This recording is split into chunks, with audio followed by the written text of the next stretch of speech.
Welcome back to Pokemon Colosseum. Last time we started our adventure, and this time we've got a new lead, so let's head out to Phenac City. Actually based on Phoenix, Arizona. Arizona being the region of the real world that the Oro region was based off of. Phenac City, a gorgeous jewel of a town that's the only place in this city that's not completely overrun with criminals. Also, sadly, Espeon and Umbreon riding in the sidecar, as an equally awesome and adorable image as it is, will not last. So get used to it while you still can. And wait, what did I say about this city not being overrun with criminals? Never mind. Hey, it's that sack from before. Also the two guys. Okay, this is starting to sound like something we actually should get involved in. Her? Yeah, we definitely should get involved in this. Yeah, you have witnesses. Unfortunately, this witness happens to be very proficient in Pokemon battles, so your attempt to shut him up is going to fail horribly. That's what you get for picking a fight with the most awesome Pokemon protagonist ever. Especially when that fight consists of using Whismers. Yeah, a big intimidating criminal sends out pink whispering bunnies. This guy clearly is not exactly the highest rung of the criminal ladder. But we've got to stop him, and we're the only one who can, so let's face off against him. There's really not much else to do here other than the classic combo of Bite and Confusion. Bite one, Confusion the other. There's really no reason to use any kind of advanced tactics here. We do get a new battle theme though. This is the one we'll be hearing for most of the game. Also, Espeon 1 at KOing things is going to become a running theme early on. Espeon is pretty much a total beast. Umbreon's pretty close to leveling up though. Well, if you get a critical hit, Umbreon can also be a beast. Whismer does make me feel kind of sad whenever it faints, though. And there's a level up. Plus, there's a special defense thanks to the... I think this is a special... No, wait, this is... I think I've got a minus special defense nature. I forget what Lax does because it's one of the natures that's almost never used competitively. But anyway, no, I think it's more a fact that you're weaker than you look. So yeah, good thing this criminal happened to be pretty pathetic. I'm pretty sure any ordinary trainer could take out your Whismer, I'm sorry, but yeah. But they recognize this guy, and thankfully we have more witnesses. So the jig is up. Insistent terminology jokes. And, he also just admitted that he's a kidnapper in front of witnesses, which is definitely not a good idea. We'll see. Yeah, good riddance.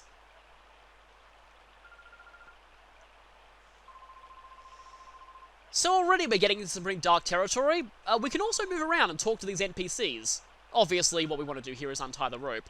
There's a line of dialogue here that I find weird, though. We untied the rope. Keeping the sack's mouth closed? Why is that significant? But anyway, there was a girl in the sack. And she doesn't know where she is. Well, good thing she was brought to Phenac City. The one place in this city that, well... Yeah, well, our name is supposed to be Wes, but I was kind of dumb. And anyway, we can name this character. Her canon name is Rui, but past me decided to go with a bit of a joke here. Also, fun fact about her is that her shirt and skirt were actually lengthened in the English version. But this girl actually does look kind of familiar. So, I decided to do this. When did I decide on it? Okay, here we go. Yeah, this is what I did. So, we're going to be calling her... And there's exactly enough spaces for it, too. This will be Misty Jr. There's a reason why I called her this, and it's half her appearance and half for something else. So, yes. This girl shall now forever be known as Misty Jr., although her canon name is Rui, and I probably should have gone with that, but past me decided to be silly. So let's go with Misty Jr. She'll be our sidekick on this epic adventure. Huh, like the gym leader in Kanto, which you have no relation to whatsoever at all. Peculiar Pokemon. No, they just use peculiarly weak Whismers. Maybe this ties into the reason why you were kidnapped. Yeah, the mayor is definitely a very kind person who'll definitely be able to help somehow. Even though we've never met him. Okay, so we have a destination. I suppose when something goes wrong, we probably should talk to the person in authority in this town. And I mean, this is the only town that really has this kind of authority. Yeah, I'd like to escort you forever, but yeah, a while is good, a while is good. Yeah, she doesn't seem to have any Pokemon of her own. And we get a little jingle here that I don't think is ever used anywhere else in the game, so that's kind of funny. So we now have a sidekick. Get used to her following us, because she'll be following us for the entire game. Also, get used to something else when we talk to this other NPC. So this one's reiterating basically the same information we heard before, but this guy, if we talk to him... Yep, people are already shipping these two. Get used to it, it's going to be going on this whole game. I also ship them, so yeah. Okay, note to self, avoid the next town over. I mean, this protagonist was trying to get away from criminal scum. And that's a cast form, by the way. It's really tiny, but it's a cast form. It's also running around the fountain on its own. That's kind of weird. We'll see why it's going around the fountain a bit later when the NPCs return to their normal place. But we also have a surprisingly polite NPC here. This guy gives us the option of whether to battle him or not. Yeah, the trainers in Oreb, they're pretty nice. In other regions, they just don't give you the choice. They just go, you looked at me funny, let's battle! Anyway, we'll be seeing another common theme here, Johto Pokemon. Hoothoot and Sentret, both of these were not in Ruby and Sapphire, so that would have been a surprise for players of the original games to see. Well, I mean original Gen 3 games is what I meant. So let's test out Umbreon's Secret Power. Secret Power has different effects based on where it's used. Now, I can't seem to find online a reliable list of, also the first non-one at KO to Espeon's confusion, a reliable list of exactly what the effects are, but I guess in Phenac City it's lowered accuracy, so good thing that missed. It's a physical normal with 70 power, fairly underwhelming normally, but its random secondary effect can be helpful. In most games, it's usually paralysis in any non-specific arena, and it changes, like, say, for grass, for water, for various types of terrain. But here, it has a different effect in every city, and, like I said, I couldn't really find a reliable list, but for some reason it's lowered accuracy in Phenac, which is normally the mud effect. It's kind of weird. This is supposed to be the non-dirty town. But anyway, this guy's Hoothoot and Sentret go down pretty quickly. I mean, well, I was about to say he lasted longer than any other trainer has so far, but Rider Willie lasted 2 turns too, as well. He lasted longer than that criminal, at least. He also gave out more money. So yeah, this battle is completely optional, but I like to show it anyway. No, if he was just like us when he was young, that actually is pretty awesome. I would like to see the adventures of that guy when he was younger. Yeah, Team Snag'em people would never come out here. It's not like an ex-member of Team Snag'em is standing right in front of you in your house and, this is getting creepy, let's just not talk anymore.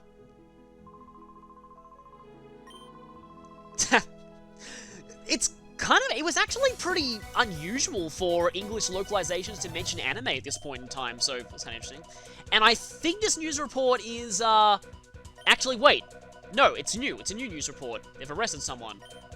Oh no, they've got testimony against us. So it turns out that there was a snack machine in the explosion, and it was taken by the Team Snag'em member who blew up the hideouts.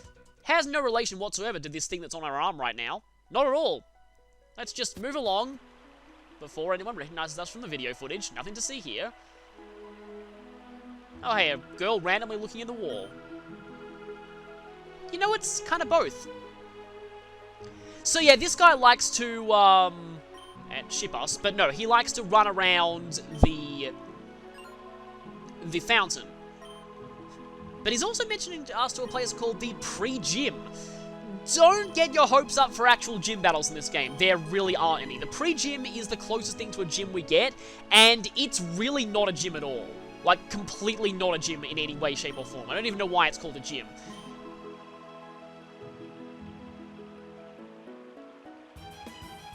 Anyway, we've got a Pokemon Center here and a Pokemart. Get used to these while you can. This is one of the rare places in this region that actually has one of these. Actually, we are Pokemon Trainer singular. And here we're introduced to another mechanic of this game. If you want to save, you have to go to a PC. You can't save anywhere. This was changed in XD, but for now, PCs are our save points. And they have the Pokemon storage system as usual. And I guess that's the closest thing we'll get to a Science is Amazing guy. We also have a Pokemon Center here who can restore our lost PP, because I don't think anyone's ever taken damage at this point. Umbreon took a slight amount of damage earlier. It's always weird when you have less than 6 Pokemon being healed by a Pokemon Center. That usually doesn't last. We also have a downstairs to this Pokemon Center. Let's see what's down here. We've got a bookshelf here, and nothing specific that we can look at there.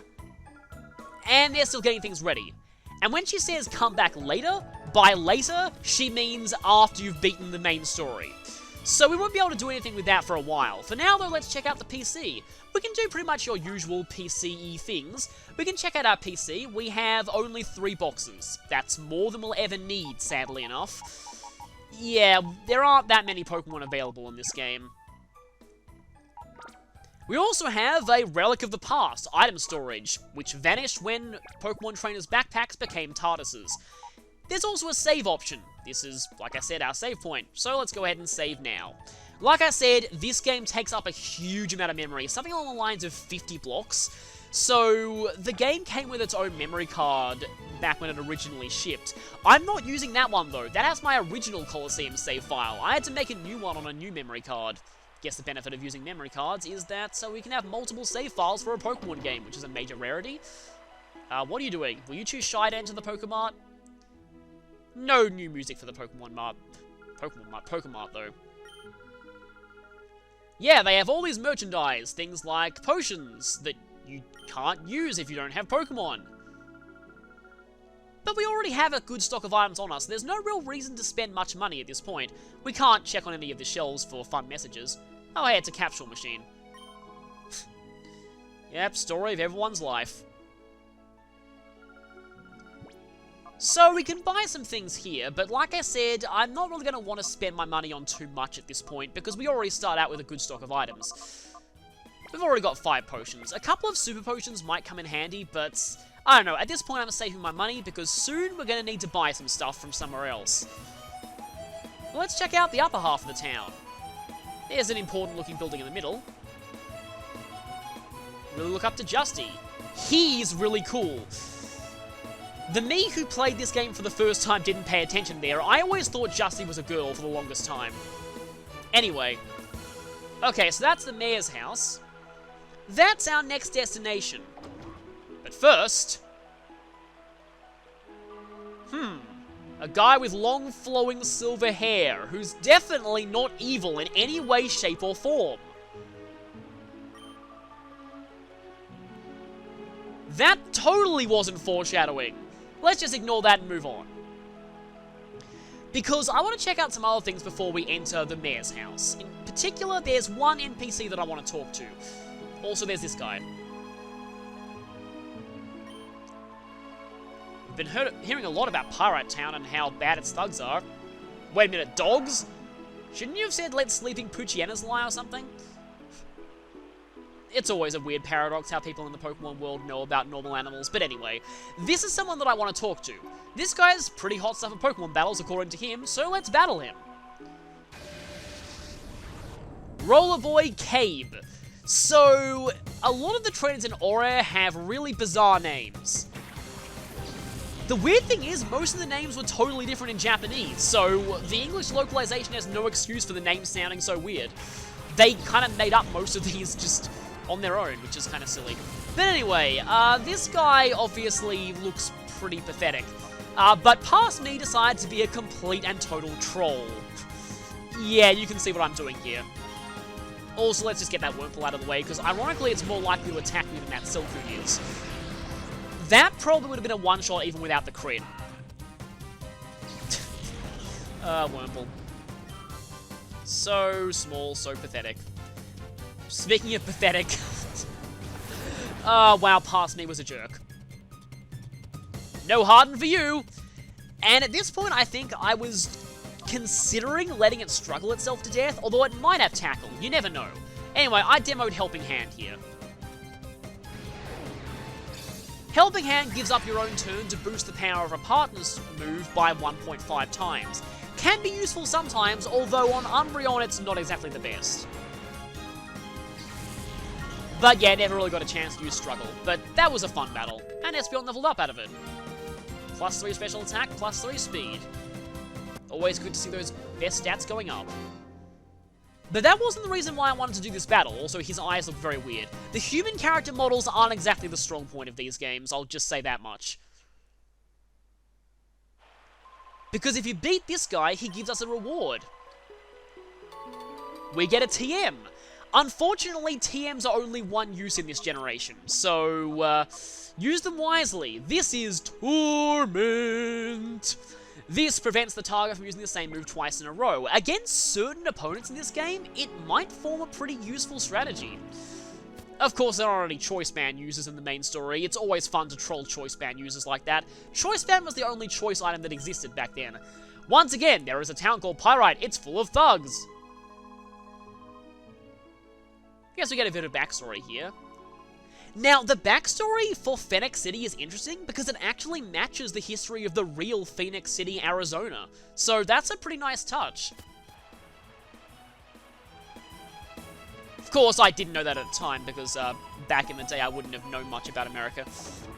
Still don't really know much about it now. But anyway, it's time to check out the pre-gym, which is definitely not a gym at all. But anyway, it's a place to sharpen our skills. There's a lot of people here. This pretty much serves the purpose that the trainer school does in your average Pokemon game. Teaches you a little bit about the gameplay mechanics. That person sitting at a table full of consoles is probably important, but let's talk to these ones first. So yeah, Pokemon have abilities and types. Yeah, I memorized the type chart a long time ago, buddy. So yeah, basic tutorial kind of stuff here. I like that they included this, and I also like that they made it completely optional. Well, I mean, at least I'm sure this is optional. I'm actually not entirely positive.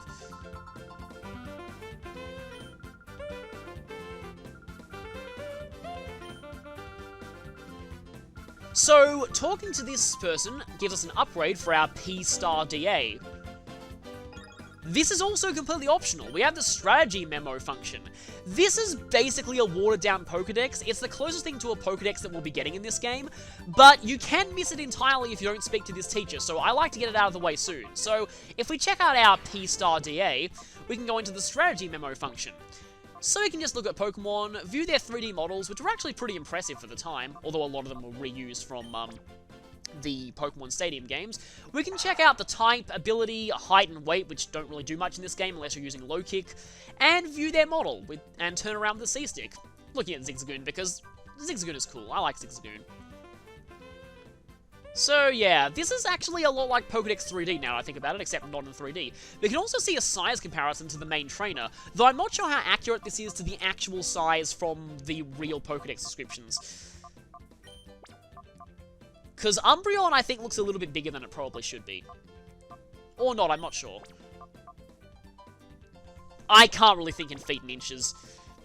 In the Japanese version, Pokemon height and weight were measured in meters and kilograms, which I actually could understand, but yeah, the international release, well, all the international releases changed it to feet and inches, even in regions that don't use those.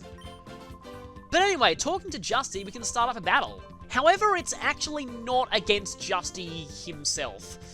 Again, past me thought that, well, the past me that recorded this knew that he was a man, but past me who first played Colosseum thought that Justy was a girl. But anyway, let's step into this stadium and get these battles started. These battles, like I said, I'm pretty sure are totally optional, but I want to go through them anyway. I like to show off all the optional content in the games I cover. So first, we have a cool trainer. One generation before they were renamed to Ace Trainers.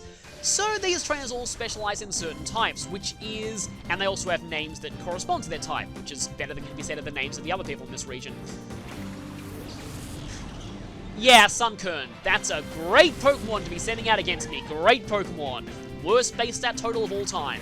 Though I would argue that it's actually not the worst Pokemon of all time, because it can at least learn some moves. But hey, any excuse to hear this awesome music. So that Sunkern is probably going to faint to a single light breeze, as is that Hoppip probably. But yeah, at this point, type specialists don't really mean much to us, because we don't really have much of the types that are effective against these. But, like I said, Sunkern goes down in 1 hit. Goodbye, Sunkern. You will not be missed. Even when you evolve, you'll not be missed because your evolution is terrible. Okay, that was a pathetic bite. And speaking of pathetic, here's Bullet Seed. I find its animation looks pretty dumb in this game, but Bullet Seed only has 10 power per hit in this generation. Later generations buffed it to 25 per hit, making it actually a pretty decent move, especially on Technician Breloom. But here, it's very, very weak. Bullet Seed is pretty much just early game filler and not much else. Fortunately, we won't be seeing very many Pokemon that have the move at this point. Well, on our side. So, goodbye Hoppip, and that's the end of this guy's battling career. Well, that's actually kind of harsh. That's the end of this guy's battle against us. Though, I really fear for his battling career. You might want to get things that are better than Sunkern. Yeah, if he toughens up some more, he'll have a Sunflora. Yay. That's a threat. So we have to go through this slow process of the trainer going down the elevator every single time. But yeah, we can keep going on. That line. I get the feeling that a certain someone would have had a field day with an accidental pun there. So we have a cool trainer female this time. And she's a water-type specialist.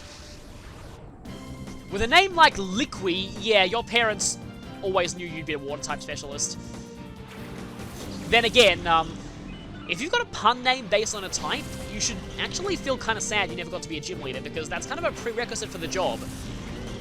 So, I completely lost track of what Pokemon she sent out. I think it was a Marill and a, Marill and a Surskit. Surskit, that Pokemon notable for being absurdly rare without swarms. Did it ever swarm in the original Ruby and Sapphire? I get the feeling that its swarms were exclusive to Emerald, though I'm not entirely sure. Here we see Confusion's secondary effect. We don't get to see it very often because it usually one-shots things, but it can confuse things. So yeah, Surskit is not a very good Pokemon, but it was actually pretty rare in the original Ruby and Sapphire, because without swarms, I believe it only had a 1% encounter rate. So if you found one, I guess that was kind of special. But Surskit itself, it had a cool bug water type, and then it evolved into yet another bug flying. Also Bubble. Not only is it only 20 power in this generation, rather than 40 like it was buffed to in X and Y, it also hits both opponents, which is terrible because it gets halved again to 10 power each, so... yeah, Bubble is definitely not a good idea. Also, rare footage of Bite actually being neutral against a Marill. You know, at the time I recorded this game, I don't think Marill was Fairy... I don't think we knew Marill was Fairy type, so... Past me wouldn't have been able to make a joke about this. But yes, we see here that Bite will actually be neutral against this Marill because it's not Fairy type yet. It's cruel, but I kind of love how Marill just... It didn't KO! That did, though. I love how Marill just spins around flying every time it gets hit. But yeah, there goes Marill, and that's this battle done. Very little experience awarded, though. But that is trainer number 2 down. Yes, and I wasn't impressed by yours. But what can we say of trainers here? It's the early game, these are really just tutorials, the trainers here aren't going to be much of a threat. This game actually does get kinda challenging later on, but this is not a very good indication of it. Once again, the slow elevator animation. So, trainer number 3, let's keep going on. Next we have... a young person with a cravat. But no grey hair, so I can't make an Edgeworth joke. No, he doesn't look like a trainer, he looks like an awesome. Rich Boy Duggo. Sounds like an Australian nickname you give someone. Hey there, Duggo. Duggo, send out Trapinch and a Swiner. So obviously this guy is a ground-type specialist. Again, we don't really have anything that can hit ground types for super effective damage, so it's not really helpful teaching us about ground types. But Trapinch is actually surprisingly powerful for a not fully evolved Pokemon, so might want to get rid of that soon. It has a base 100 attack stat. Of course, back in the day, I didn't even know Trapinch evolved into Vibrava. To be fair, if you don't know about antlions, it's pretty unintuitive. But yeah, I double targeted that Trapinch just to make sure it was gone. Unfortunately, I'm not going to be able to hit this Swinub this turn because it's gone underground. So let's just go ahead and set up some non-attacking moves. Snatch is very situational. You likely what...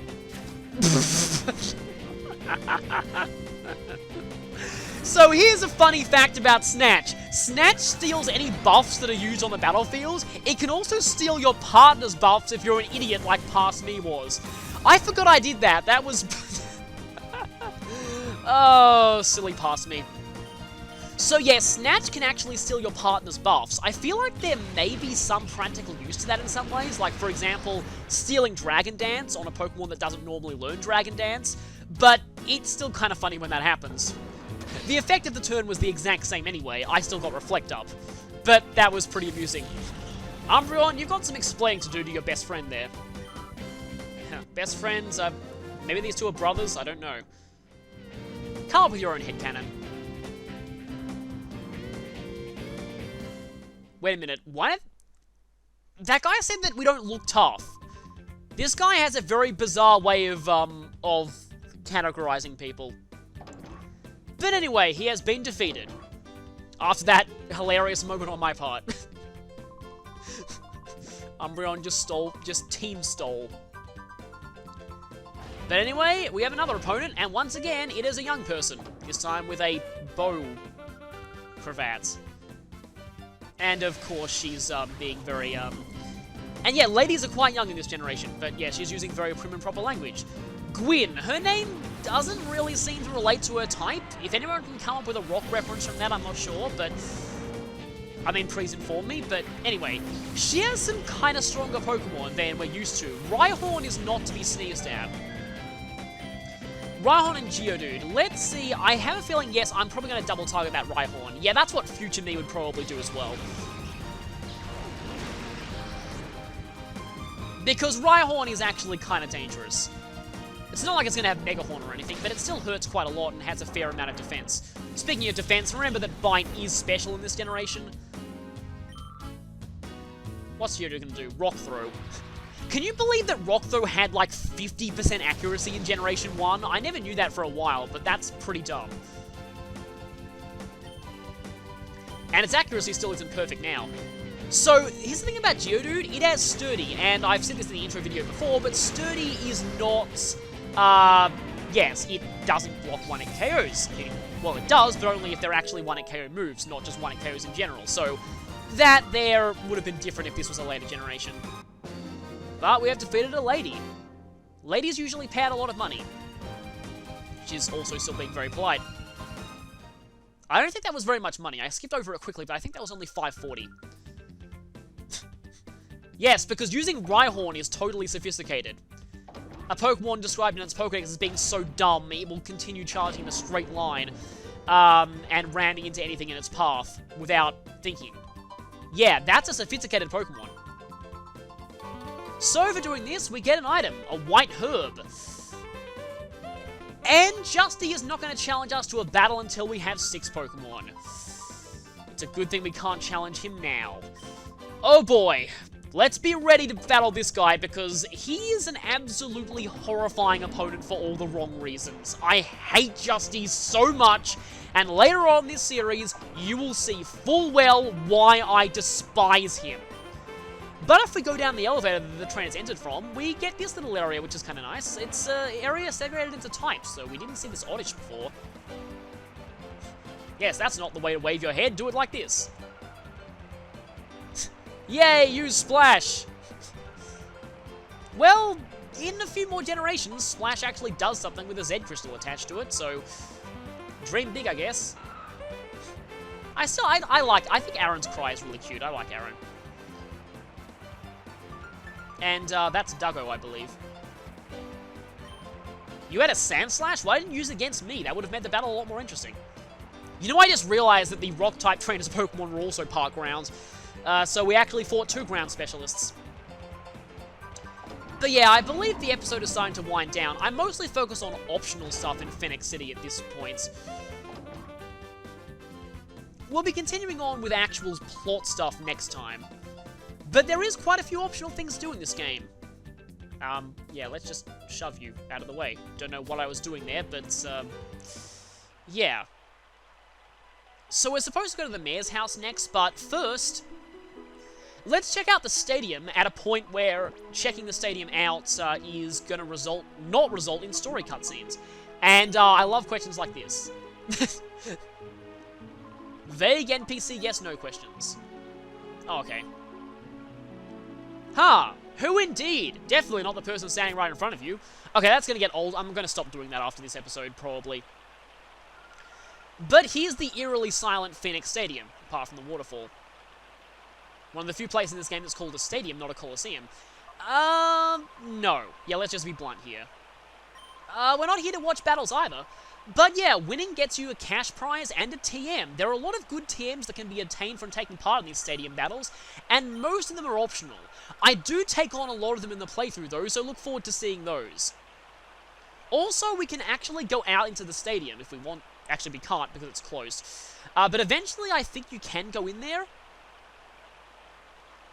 But yeah, normally we're required to visit here and there's going to be a story cutscene afterwards, but that happens after you visit the mayor. So for now, we're going to be heading back. I believe past me headed back to the Pokemon Center now that I've shown off all the optional stuff that I wanted to in Phenac City. So next time, we'll actually be progressing the plot, and we'll be seeing, well, the first real introduction to this game's actual core feature. After we heal from all the battles that we just had. We may have got an auto-heal after that, I'm not sure. But yeah, anytime you want to save, we have to go back here. So I'm going to go ahead and save because we took on quite a few optional battles there. And we gained a little bit of experience too. Actually, wait a minute, past me left the building. What are you doing past me? I'm confused, where are you going? Maybe I'm showing... Okay, yeah, I was like, okay, let's do this. You know what, actually, let's end the episode here. Past me got a little bit confused. So, yeah, Past me decided to save and end the episode here, so I'll be wrapping things up now. See you next time for... Shadows Arising. See you there.